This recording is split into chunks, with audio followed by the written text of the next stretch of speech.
La PKI, les chaînes de confiance, donc c'est hiérarchie d'autorité de certification, c'est l'épine dorsale de la sécurité d'une entreprise en fait. Même pour nous en tant que professionnels, parfois on est à quelques doigts de se faire piéger. J'apporte mon DORA, j'apporte mon NIS2, j'apporte ceci, voilà. C'est censé apporter de la confiance. Ces réglementations, elles sont bien sûr du bon sens. Aujourd'hui, on n'est pas capable de casser ces algos, mais un jour on sera. Le sujet de l'amende, on peut en débattre, hein. C'est un peu tiré sur l'ambulance. Mon message aujourd'hui, il est je préserve la valeur.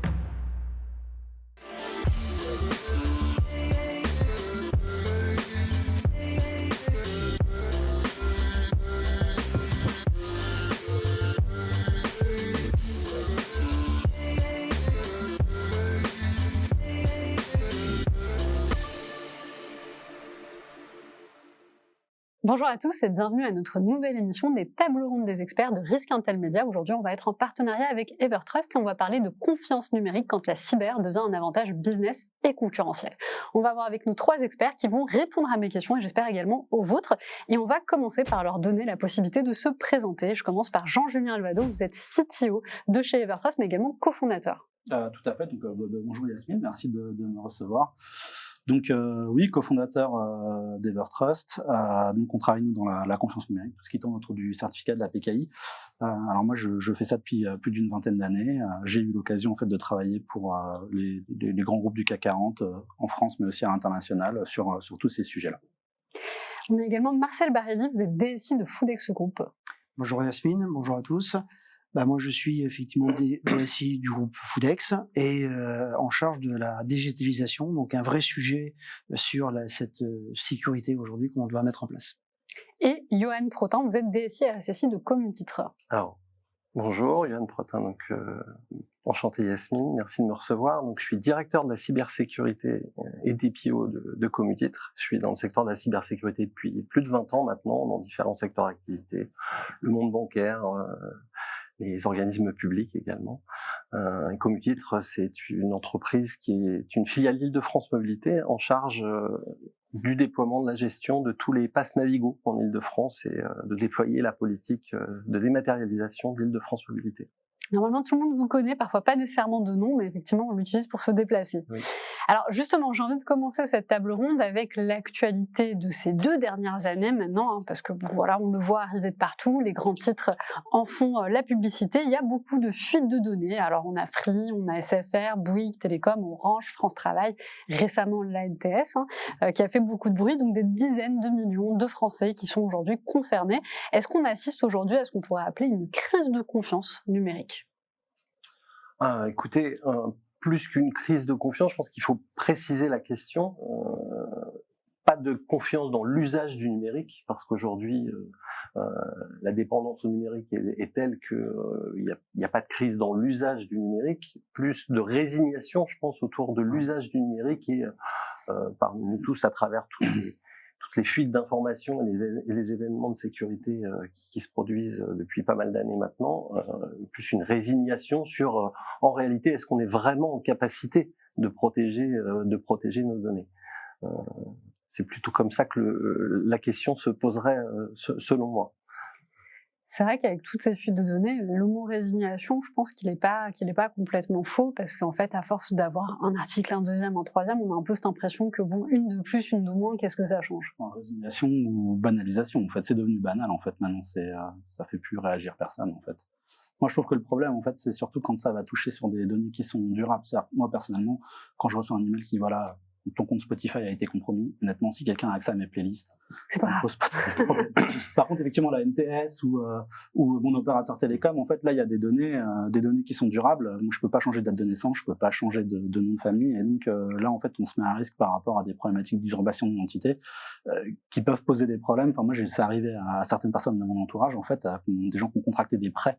Ils vivent en virement faire après, hein, c'est extrêmement compliqué. Ouais, c'est tout le problème justement de cette fuite de données là aujourd'hui, c'est cette usurpation d'identité et comment on arrive à protéger tout ça, même si c'est devenu effectivement quelque chose de très banal. Aujourd'hui, au quotidien, c'est banal. Il y a 5 ans ou 10 ans en arrière, on n'en parlait pas. Enfin, c'était quelque chose d'assez. Et aujourd'hui, c'est impactant pour les personnes, bien sûr. Alors, est-ce qu'on n'en parlait pas? Je suis d'accord avec toi parce qu'effectivement, il y a 6-7 ans, déjà quand nous on a lancé le média et qu'on parlait de cybersécurité, on n'avait pas les gros titres des médias mainstream pour parler de cybersécurité. Je trouve vraiment que ça touche vraiment de très très très très grandes entreprises avec des fuites de données sensibles. Donc la question qui peut se poser après, bon, on n'aura pas la réponse aujourd'hui, mais est-ce que la cybersécurité devient un enjeu et donc on en parle beaucoup, ou est-ce que c'est devenu tellement une vraie passoire, malheureusement la France, qu'aujourd'hui on ne peut plus passer à côté que de relayer l'information. Et c'est vrai qu'on parle aussi de perte de confiance vis-à-vis des organisations. J'avais vu des études, notamment c'était Sealing, si je me souviens bien, il y a quelques années, qui disaient que 87% des répondants disaient que, ils n'avaient pas confiance en leurs prestataires, donc leur opérateur téléphonique et autres, et que 2, ils seraient prêts à changer si ce dernier avait une fuite de données. Aujourd'hui, quand on parle justement de cette perte de confiance vis-à-vis des organisations, est-ce que c'est vis-à-vis de la technologie, vis-à-vis de la transparence qu'ils n'ont pas, ou vis-à-vis de la réputation? Est-ce que certains ont... Qu'est-ce que vous voyez, vous, chez vos clients? Qu'est-ce que vous pensez qu'ils attendent? Une transparence? Est-ce qu'on pardonne plus? Ce que je veux dire par là, c'est que quand une entreprise est transparente, est-ce qu'on lui pardonne? Parce que souvent, on dit qu'en cybersécurité, le risque zéro n'existe pas, donc on ne va jamais se retrouver quelque part dans une situation où on n'aura pas de fuite de données. Est-ce qu'on pardonne plus si on est transparent? En tout cas, je pense qu'on limite l'impact réputationnel. Il n'y a rien de pire qu'une entreprise qui est contrainte de communiquer parce qu'à un moment c'est sorti par un média ou un canal non maîtrisé. Donc, j'aurais toujours tendance à penser que le grand public, enfin nous tous, on préfère être prévenu, avoir une idée très claire de ce à quoi on peut être exposé, et même peut-être, et ça se fait de plus en plus dans les communications maintenant, accompagner sur où doit se porter notre vigilance et dans quel contexte. Enfin, après, faut quand même que ce soit pas, faut pas être transparent toutes les semaines, quoi. Sinon, ça devient problématique. Je pense que là, ça devient réputationnel et c'est destructeur. C'est le sujet, justement, ouais, et comme tu le dis, c'est cette partie-là de je transmets l'information comme quoi toutes les données ont été piratées. L'éducation qu'on doit en faire derrière, moi je pense que c'est là, tu l'as dit, c'est vraiment là où il faut aller appuyer et dire aux gens, aux personnes, on a volé vos coordonnées, on a volé vos serveurs, voilà où vous devez faire attention maintenant parce que c'est là où on peut venir, parce que l'information qu'on a récupérée de vous est importante à ce niveau-là. Et ça commence à rentrer. C'est petit à petit, on arrive à avoir une politique d'éducation de la personne pour récupérer. On fait attention aux mails qui arrivent. Là, suite à ce cybersécurité, enfin à l'Agence nationale des titres, on reçoit tous des mails en disant vous n'avez pas payé votre amende. Voilà, on est typiquement dans l'exemple aujourd'hui où voilà, alors les gens qui savent pas ce que c'est un NTS, ils vont découvrir. Mais voilà, donc c'est peut-être que ça va nous aider, ça aide aujourd'hui les gens à être un peu plus vigilants. Et je pense que c'est là-dessus où il faut communiquer dans ce sens-là. Ouais, complètement. Tu voulais ajouter quelque chose? Non, je suis complètement aligné avec ça. Et puis de plus en plus, alors le phishing maintenant, je pense qu'à peu près tout le monde sait ce que c'est. Et de plus en plus, on sait s'en protéger, bien qu'avec les problématiques d'IA, ça devient compliqué pour monsieur ou madame tout le monde de savoir identifier. Même pour nous en tant que professionnels, parfois on est à quelques doigts de se faire piéger. Et c'est souvent une vigilance et une éducation par la situation à laquelle on est confronté. Donc la perte de confiance, elle peut commencer à venir où à un moment, je pense, les utilisateurs et clients vont pouvoir faire le rapprochement entre ce à quoi ils ont été confrontés en termes d'événements et une fuite de données qui les a concernés de près ou de loin. Ça, c'est encore compliqué à faire pour tout un chacun, mais de plus en plus, ça va arriver. Et on risque effectivement à un moment de rentrer dans une ère où les gens, au moment de faire un choix sur une solution plus qu'une autre, vont commencer à se souvenir que tiens, tel opérateur, il y a 2 ans, j'ai eu un problème, puis suite à ça, il s'est passé telle ou telle chose me concernant. Alors c'est vrai que quand on parle de cyberattaque, on va penser à fuite de données, on va penser à ransomware, on va penser à des infostealers et on oublie finalement quelque chose qui touche aussi les entreprises, qui est celle de la gestion des certificats numériques et qui est donc à l'origine d'incidents majeurs. Justement, est-ce que tu peux plus nous en parler, Jean-Julien ? Oui, alors quand on parle d'incidents de certificat, je pense qu'il y a plusieurs sujets.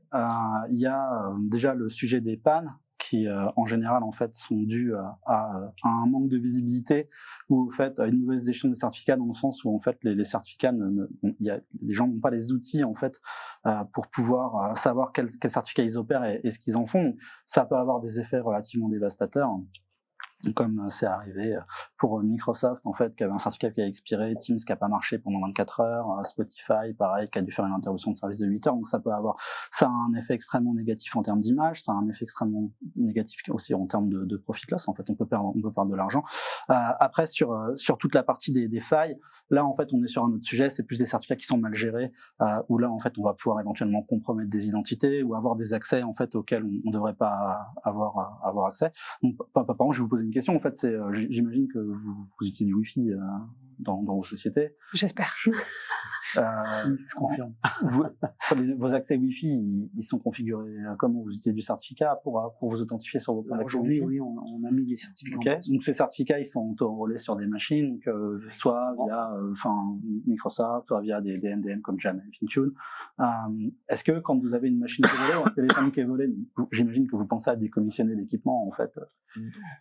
Oui, ça dépend de la situation. Oui. Mais est-ce que vous pensez à révoquer le certificat qui est associé à cet équipement? Non. Parce que le problème, c'est que le Wi-Fi, ça n'arrête pas à la porte d'entrée de l'immeuble. En fait, l'attaquant, il va se mettre en fait son café d'en face, et s'il a réussi en fait à extraire le certificat du disque, et en fait, honnêtement, c'est très très compliqué aujourd'hui. Et ben en fait, c'est comme s'il avait un accès interne à votre réseau. Donc en fait, c'est vraiment des sujets qui sont. Et toi, tu estimes justement que c'est un risque qui est assez pris en compte par les décideurs dans la cyber, ou parfois c'est celui qu'on oublie, qu'on met en deuxième ou en troisième? Non, je pense que alors là alors là c'est vraiment un sujet très spécifique de la révocation, mais celui-là il est en général assez mal adressé, assez mal géré. En fait, les décideurs le voient pas forcément. C'est clair. Parce qu'on le voit pas tout simplement. On considère qu'un certificat il est pas unique forcément, mais on se doute bien qu'il y a effectivement, si un téléphone a été volé, voilà. Bon. Souvent, là je parle pour mon cas, souvent ils sont détruits parce qu'ils sont écrasés ou des trucs comme ça, donc là effectivement c'est un peu plus compliqué. Mais c'est vrai que j'imagine que Johan, tu dois avoir une problématique avec ce genre de sujet, parce que là, Comme beaucoup d'entreprises autour des certificats, oui, tout à fait. Ouais. Alors, pour revenir également sur la partie cybersécurité, donc c'est souvent, et je pense que vous serez tous d'accord autour de la table, perçu comme un coût. Alors que finalement, c'est ce qui permet à l'entreprise d'avoir quand même une continuité d'activité, et on en prend conscience que quand on se retrouve face au problème, donc à une cyberattaque, et que on voit peut-être son entreprise disparaître à cause de ça, parce que je le rappelle quand même, il y a des entreprises qui font faillite suite à une cyberattaque, hein, donc c'est pas anodin du tout.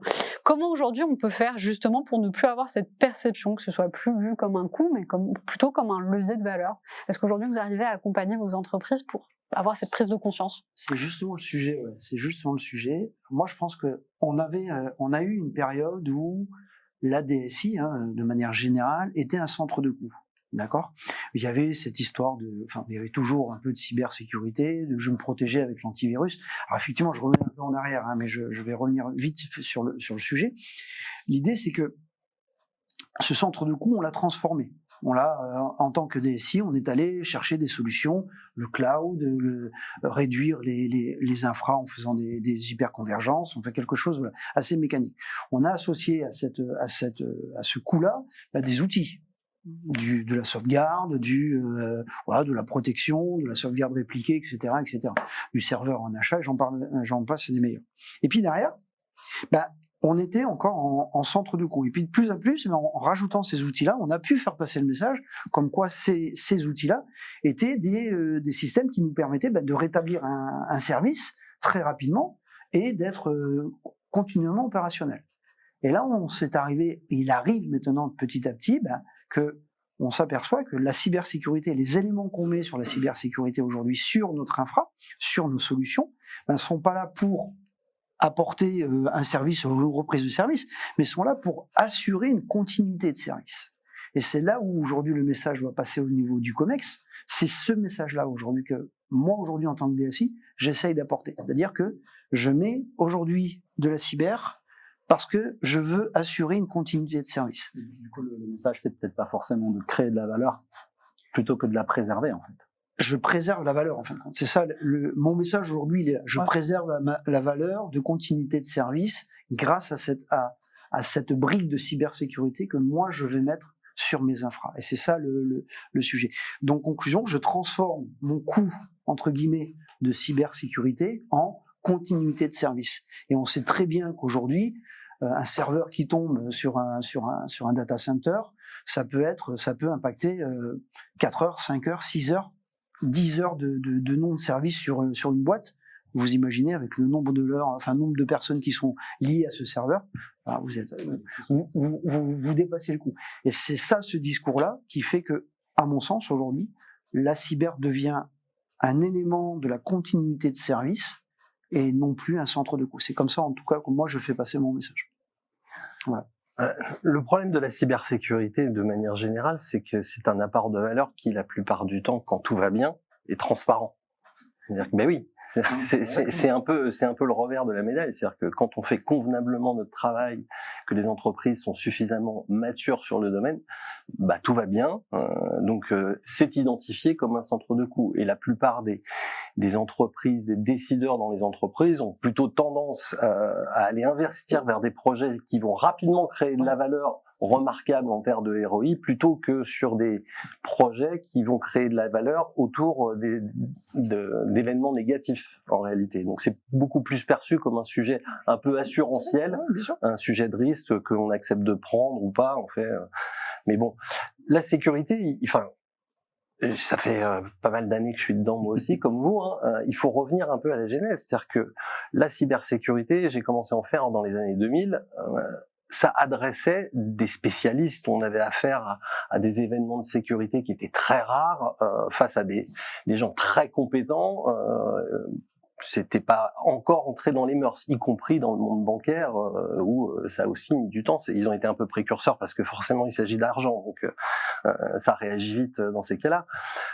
Là, j'aurais tendance à dire que malgré tout ce qui se passe autour des fuites de données, des événements dont on entend parler, ça encourage et ça pousse aussi les entreprises à prendre conscience que ça n'arrive pas qu'aux autres et que parfois, effectivement, quand ça arrive, c'est trop tard parce qu'il y a effectivement des entreprises qui ont fini par mettre la clé sur la porte ou qui ont perdu des parts de marché assez importantes face à ces situations. Donc, il faut essayer effectivement, en tout cas moi, c'est ce que j'essaye de faire dans mon entreprise, de démontrer la valeur que peut avoir du point de vue réputationnel notamment, puisque nous on a la chance de pas avoir trop de concurrence en matière de billettique en Île-de-France, mais en tout cas du point de vue réputationnel et encourager les clients, les gens à aller aussi vers des services que l'on propose de plus en plus sous l'impulsion d'Île-de-France Mobilité, dématérialisés. Utiliser vos téléphones, etc. Ça veut dire donner de la confiance et démontrer, ou en tout cas montrer, communiquer sur le fait que l'on prend ça au sérieux, que les informations que l'on collecte, parce qu'on collecte de plus en plus d'informations, c'est un peu le paradoxe, c'est-à-dire que il y a beaucoup d'événements de sécurité, d'incidents de sécurité, mais de plus en plus on collecte de la donnée. Les entreprises ont de plus en plus besoin de collecter de la donnée. Donc de manière assez logique, à un moment ou à un autre, il va falloir expliquer que l'on prend ça au sérieux et qu'il faut communiquer autour de ce que l'on met en œuvre sur notre capacité à protéger la vie privée, puisque c'est avant tout là que ça se positionne. Après, il y a d'autres problématiques dans d'autres secteurs d'activité autour du secret industriel, etc. Mais là, c'est un autre domaine. Alors justement, toujours dans le thème de la confiance, parce que c'est un peu le thème de notre émission d'aujourd'hui, forcément on va parler un peu de géopolitique, parce que ça aussi ça remet un peu la question de la confiance et notamment de notre dépendance aux hyperscalers chinois ou américains. Quel rôle jouent aujourd'hui justement les PKI souveraines européennes pour garantir la confiance numérique des organisations françaises ?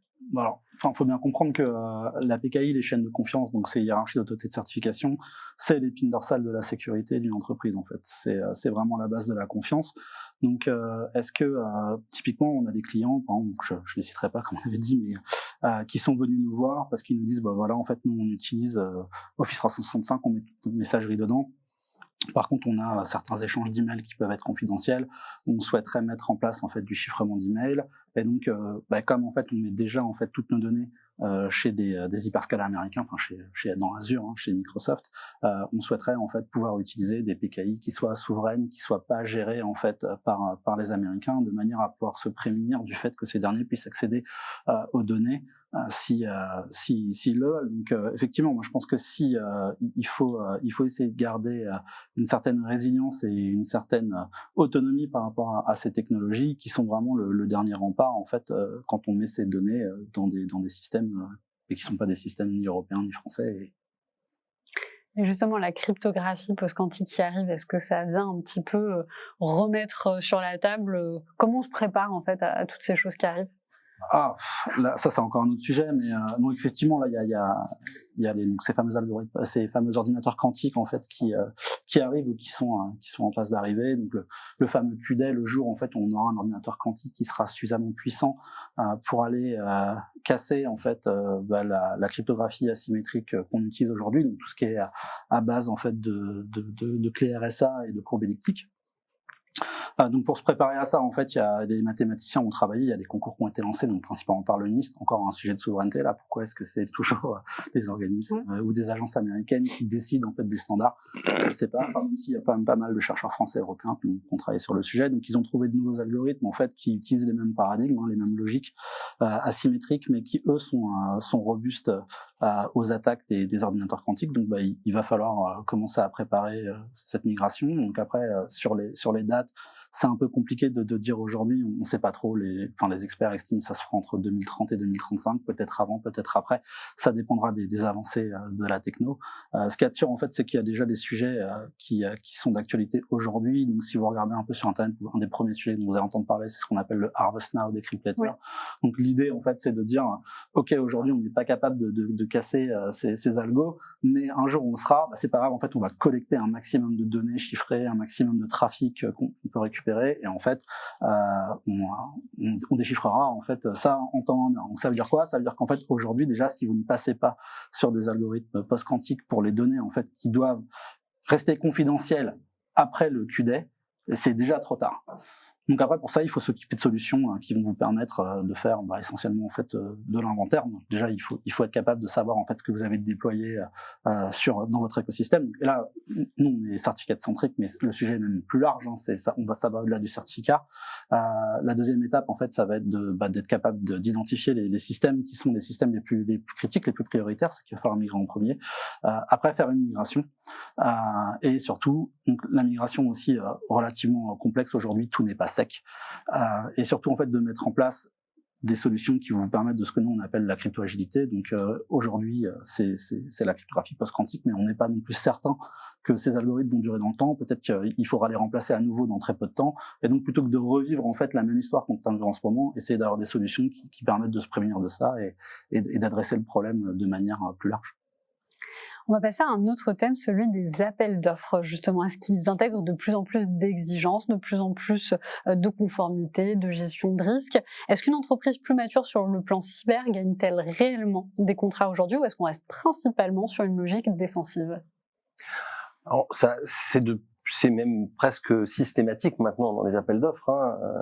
Je pense qu'on le sait tous. Pour en passer, la cybersécurité et la capacité des fournisseurs qui sont amenés à répondre à nos marchés est évaluée, ce qui n'était pas forcément le cas par le passé. C'est-à-dire qu'aujourd'hui, dans l'évaluation de la réponse d'un fournisseur, on évalue aussi sa capacité à protéger les services qui lui seront confiés et l'information du coup qui sera amenée à être traitée. Donc oui, j'aurais tendance à dire que oui, tout à fait, ça joue un rôle, et les entreprises les plus matures forcément arrivent à se différencier par rapport à d'autres, et donc ça rentre complètement. Comment vous menez cette évaluation? C'est déclaratif? C'est du déclaratif, bien sûr.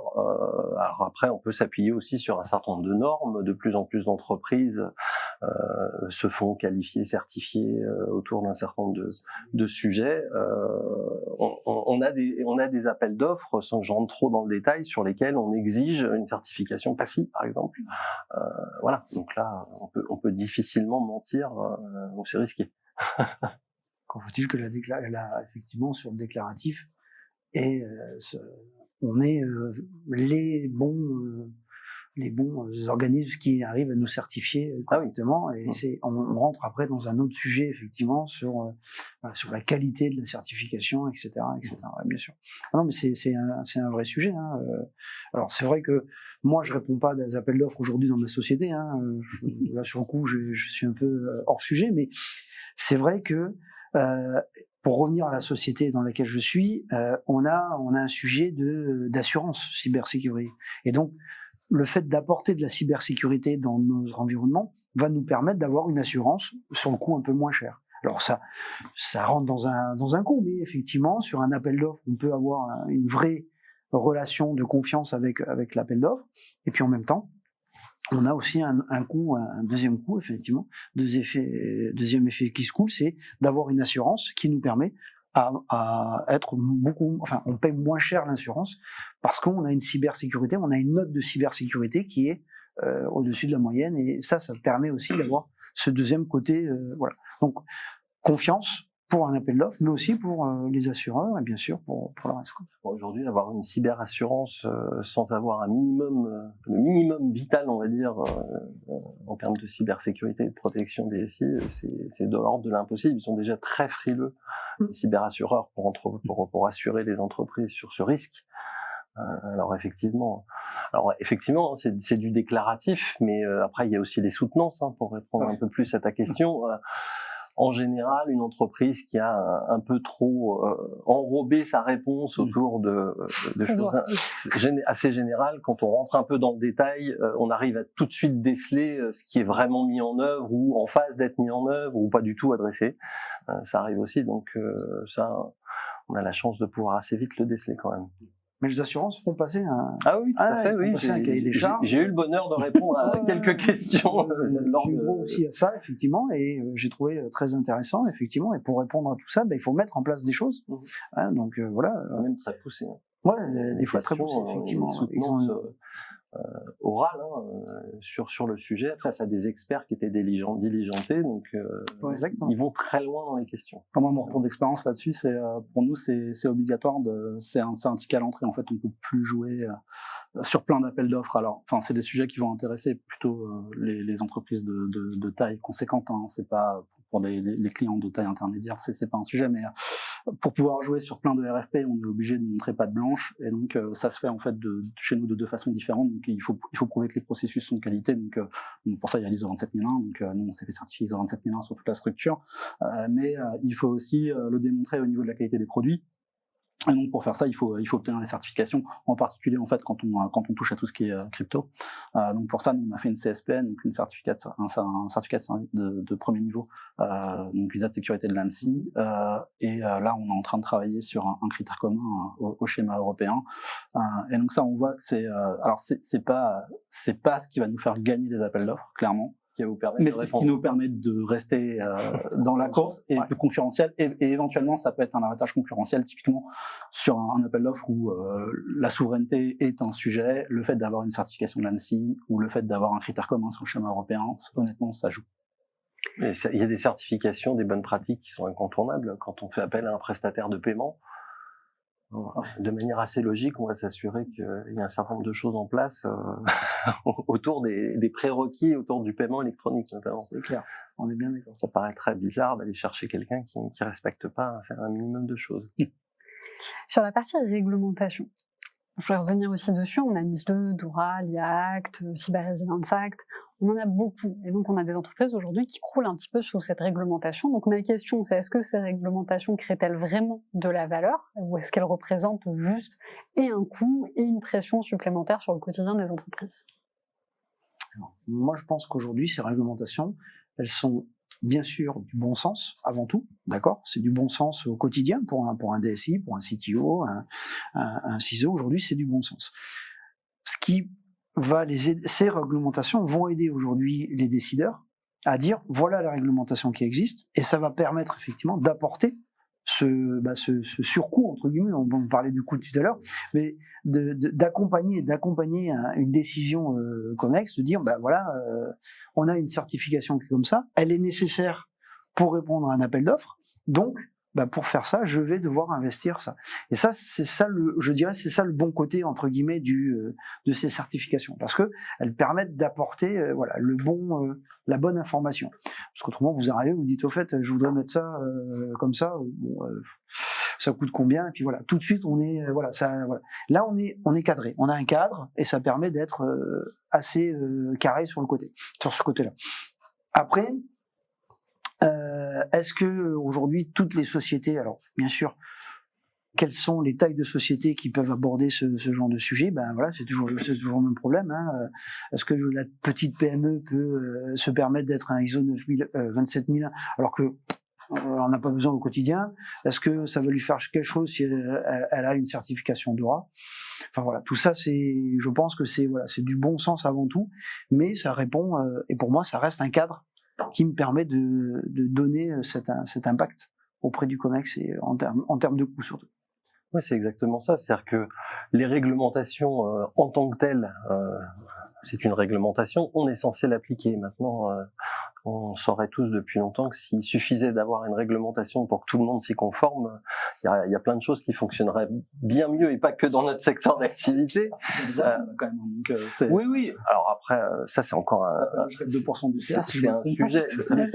Ça peut être assez violent. Le sujet de l'amende, c'est bon. Après, on peut en débattre. Hein, c'est un peu tiré sur l'ambulance, c'est-à-dire que une entreprise qui subit une attaque avec une fuite de données massive, réputationnelle, etc. qui en plus double peine prend une amende, on peut se dire que c'est peut-être mérité, mais voilà, ça fait un peu double peine et c'est peut-être contre-productif. Néanmoins, effectivement, ça permet aussi aux autres d'entendre que ça peut leur arriver et que en plus de l'impact financier que peut avoir une cyberattaque sur l'activité de l'entreprise, sur son chiffre d'affaires, sur son positionnement, sur son secteur, avoir en plus une très mauvaise publicité sur sa maturité en termes ou son laisser-aller en termes de cybersécurité, c'est encore pire. Après les réglementations, moi je m'en sers souvent. C'est curieux de dire que je m'en sers, mais c'est aussi ça comme étant l'argument final. C'est-à-dire que comme tu l'as dit, les réglementations, c'est du bon sens, c'est de la responsabilité, c'est être responsable, tout simplement. Nous, on traite à 98% de la donnée à caractère personnel de nos clients. On parle de plus de 7-8 millions de clients par an. Il faut être responsable. C'est-à-dire qu'à un moment, on sait que on ne peut pas faire n'importe quoi, contrairement à l'idée reçue de l'informaticien un peu classique. C'est pas de la donnée qui nous appartient, elle nous est confiée, et on a un certain nombre de responsabilités vis-à-vis de ça. Donc, on traite ce sujet-là, et en parallèle, on dit, et en plus, ça nous permet d'apporter de la conformité sur telle ou telle réglementation, le RGPD, le CRA, DORA quand on est concerné par DORA, etc. Mais ça peut pas être autoporteur. Enfin, en tout cas, ça fonctionne rarement, puisque sinon, si on appréhende le sujet par le risque, en fait. Ouais. Quel risque j'ai d'être à un moment rattrapé par la patrouille dans les faits, quand on regarde le nombre de condamnations de la CNIL, notamment sur la totalité des entreprises qui traitent de la donnée à caractère personnel dans le monde, en Europe, pardon, c'est assez infime. Donc ça peut pas être uniquement répréhensif. Moi, si je me place d'un point de vue de l'éditeur, en fait, on va le voir de façon différente à la base. En fait, on a plutôt vu ça comme un facteur de croissance. Ça amène une traction sur nos produits, parce que il y a certaines demandes de ces règlements en fait qui font qu'on va avoir besoin de nos produits. Par contre, ce qu'on n'avait pas vu venir, c'est que ça ruisselle aussi. C'est-à-dire qu'en fait, par exemple chez Communitre, j'imagine que vous allez imposer en fait à vos fournisseurs de respecter aussi ces réglementations, et du coup, ça nous fait gagner de l'argent, mais nous, ça a aussi un coût parce qu'on est obligé de mettre en place des choses. Après, pour l'avoir fait, en fait, c'est vrai que je pense que même si on ne fait pas forcément de gaieté de cœur au début, ça permet en fait d'améliorer les choses quand même. Et du coup, justement, comment on fait pour passer d'une logique de conformité réglementaire à une vraie logique de confiance numérique? Vaste sujet. Elles sont censées apporter cette confiance, justement. Parce qu'on apporte, j'apporte mon DORA, j'apporte mon NIS2, j'apporte ceci, voilà. c'est censé apporter de la confiance. C'est un gage de confiance pour le consommateur, le partenaire, pour le le tiers. exactement, le fameux tag, le petit tag qui est en bas là, qui va bien là, ouais, je suis conforme, le cyber. Ce projet est super. On va faire un cyberscore aujourd'hui pour la société. Un projet, ça a jamais mais en même temps, les assurances, c'est comme ça qu'ils nous notent. On a une note de 0 à 100, et aujourd'hui, on a une note qui, voilà, la moyenne française pour avoir discuté avec l'assureur sur lequel je suis parti, aujourd'hui, c'est 37. La note moyenne en France aujourd'hui, alors sur toutes les sociétés qui l'ont contacté, sur 100, ouais. En moyenne, c'est ça, la note de cybersécurité. Et alors là, sur le coup, ma société était à 82, donc j'étais très haut. Mais l'idée, c'est que voilà, on a un tag, voilà, donc effectivement, et donc en mettant ce tag, on apporte cette confiance entre guillemets, mais c'est une confiance numérique relative, forcément, on est bien d'accord. Mais je pense que ça peut apporter de la confiance aux utilisateurs. Oui, après, le RGPD aujourd'hui, c'est passé un peu dans l'esprit commun, donc effectivement, on pourrait imaginer que les consommateurs soient plus enclins à aller vers une plateforme qui met en évidence qu'elle respecte complètement la réglementation sur les droits des personnes notamment, c'est un vrai sujet ça aussi. Ça dépend du secteur d'activité, je suis pas sûr que afficher sur un site grand public qu'on est conforme à DORA ou au CRA, ça va apporter beaucoup de confiance pour tout un chacun. Donc c'est des réglementations bien sûr qui sont ciblées et qui peuvent avoir un vrai apport de valeur dans un contexte particulier. Mais oui, bien sûr, je pense que ça peut contribuer à donner de la confiance vis-à-vis de l'usage de certains services dématérialisés. Et justement, donc je voyais que les certificats, les identités de machines, les API, les objets connectés, qu'une part croissante des échanges numériques maintenant se font désormais entre systèmes plutôt qu'entre humains. Du coup, comment on met de la confiance numérique quand finalement les enjeux sont celles de la gouvernance des identités ? On en discutait tout à l'heure. En fait, c'est vrai que là, je pense que la majorité du trafic maintenant qu'on va avoir sur Internet, en fait, est plus réalisé par des machines ou de l'agentique de l'IA que par des utilisateurs. Donc là, il a fallu en fait, il y a un nouveau paradigme en fait. On ne va pas authentifier les services, les machines, ce qu'on appelle les workloads, de la même manière. Et donc là, pour le coup, autant les solutions quand on parle en fait d'utilisateurs, on va plutôt baser sur du MFA, des choses comme ça. On n'utilise plus ou peu de certificats maintenant pour authentifier en fait des personnes physiques. Par contre, ça reste quand même le certificat reste quand même le meilleur moyen d'authentifier le workload. Donc, comment est-ce qu'on fait pour créer de la confiance ? Là, par contre, il faut automatiser, il faut cette crypto-agilité. C'est le seul moyen en fait de pouvoir faire les choses at scale. Donc, il y a des nouveaux protocoles qui arrivent. Un protocole qui s'appelle SPIFFE qui est poussé beaucoup en fait pour l'authentification machine to machine, qui est basée principalement sur des certificats ou de la cryptographie asymétrique. Donc voilà, s'équiper des bons outils et faire tourner vos clés régulièrement et surtout encore, je reviens sur le terme, mais devenir crypto agile de manière à ce que si jamais la crypto devenait être je dirais attaquée à nouveau, être capable de changer simplement et facilement. Alors, on en parlait un petit peu au début et je voudrais qu'avant qu'on finisse justement cette émission, on revienne dessus. On parlait au départ finalement un petit peu du fait que les fuites de données, on en a tellement eu qu'aujourd'hui on a un public qui est un peu hagard face au constat. Voilà, c'est une de plus ou une de moins. Comment on peut est-ce que du coup moi ma question, parce que l'un des points qu'on met en avant lorsqu'on dit aux entreprises faites attention, vous allez perdre des clients, faites attention, votre réputation va être touchée.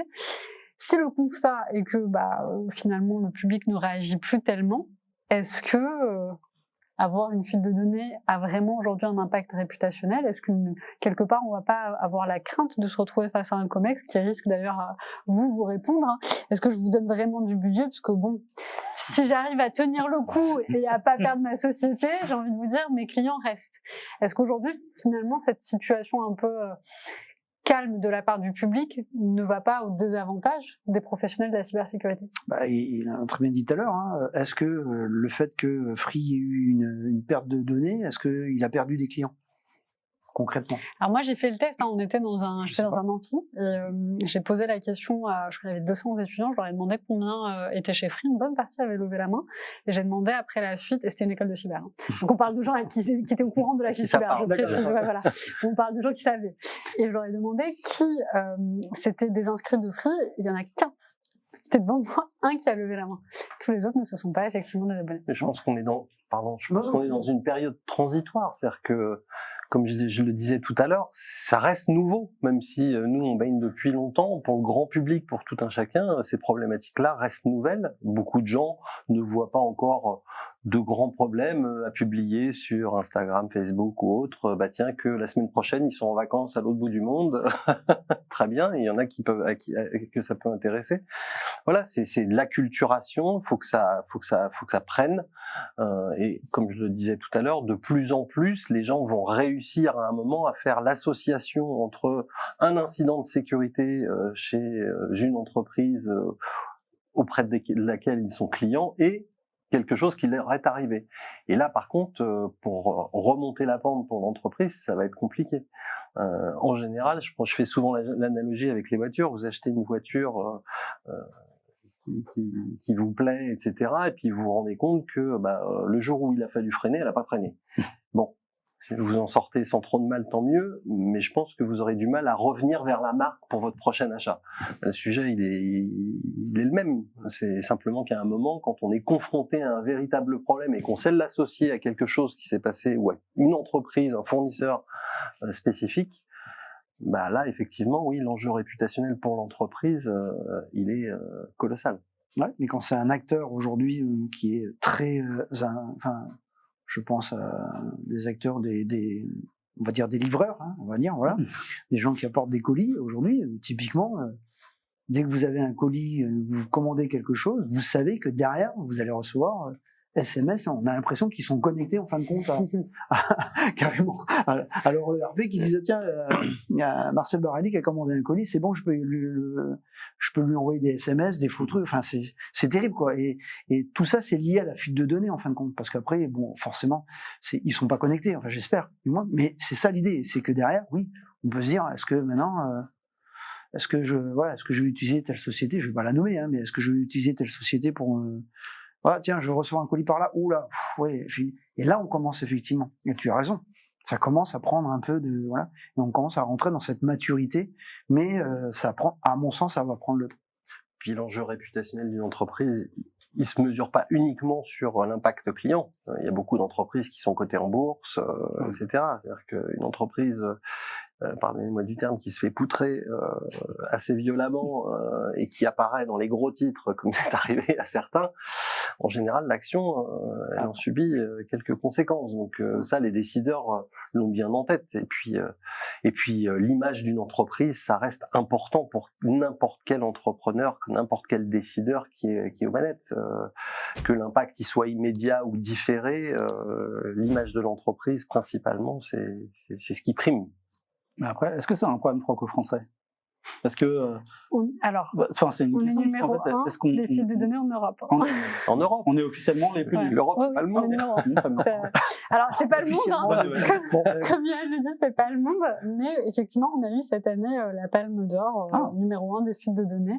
Et d'ailleurs, à la dernière fuite de données, je crois que c'était celle de la NTS, le hacker s'est même amusé à nous troller, puisqu'il l'a dit, c'était franchement très simple. Et que vraiment, pour le coup, c'était presque donné. Donc oui, malheureusement, en tout cas, sur les fuites de données, aujourd'hui, on est en train d'enregistrer un nombre assez important. Et donc, en fait, ça a même des conséquences sur la partie physique, parce que comme on a beaucoup de fuites de données et que certaines fuites de données ont concerné aussi, comme Ficoba et autres, des données bancaires, il y a aussi eu beaucoup de fuites de données concernant les détenteurs de crypto-monnaies, et donc on a pu s'ériger à la place numéro 1, cette fois-ci mondiale, des tentatives d'enlèvement de détenteurs de crypto-monnaies. Donc voilà. Il y a eu quelques exemples, effectivement. Voilà. Donc malheureusement, oui, c'est vrai qu'aujourd'hui, on peut se poser la question. Je discutais avec un expert qui me disait ça peut, dans les années à venir, d'ailleurs, avoir une tendance qui se retourne, parce que c'est le marché et la demande. Donc ce qui va se passer, ce qu'il m'expliquait, ce qui n'est pas en soi déconnant, il disait on a eu énormément de fuites de données, donc la donnée française va vraiment baisser en termes de prix. Il y en a tellement sur le marché noir que ça ne voudra plus de vendre de la donnée française, et donc ça va diminuer potentiellement les tentatives d'attaque par fuite de données, puisque ça ne coûtera plus rien sur le marché noir. Ils vont aller voir d'autres pays, c'est possible aussi. Et qu'est-ce qu'on fait de différent des autres pays pour avoir ça ? Alors, ce que j'avais regardé, c'est que typiquement par rapport à certains pays européens, on a des structures assez vieillissantes notamment dans le secteur public. On a des budgets un peu moindres. On a eu des programmes de résilience, par exemple. J'avais vu un peu, je me souviens plus, c'était dans un pays de l'Est qui était très bon puisqu'il avait mis sur ces 5 dernières années toute une campagne en fait de programmes de résilience nationale. Donc malheureusement, effectivement, apparemment sur certains aspects, on peut aujourd'hui ne pas être en tout cas les mieux, même si, on le répète toujours, hein, le risque zéro n'existe pas et que malheureusement, en vrai, on va tous un jour passer par là. La question, c'est vraiment la question de la résilience. La résilience, ouais, tout à fait. C'est comment on fait pour rester debout une fois qu'on a cette fuite de données et comment on contient en fait cette fuite de données. Alors on arrive à la fin de cette émission, donc je vais poser une dernière question. Si vous deviez citer un seul facteur déterminant pour les 5 prochaines années, quel serait selon vous justement l'élément qui distinguerait les organisations qui inspirent confiance de celles qui subiront les crises cyber? Je veux bien commencer. Moi, je pense que le premier terme, c'est effectivement la résilience.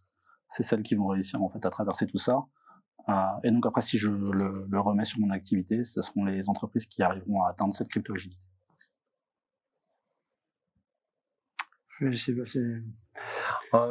Le facteur déterminant, oui, j'aurais tendance à dire qu'à un moment ou un autre, la plupart des entreprises vont être confrontées, c'est-à-dire que on est plutôt sur le camp qu'autre chose, et dans leur capacité à communiquer correctement, parce que ça, en cas de crise, c'est primordial pour une entreprise, et à démontrer que on s'est soigné.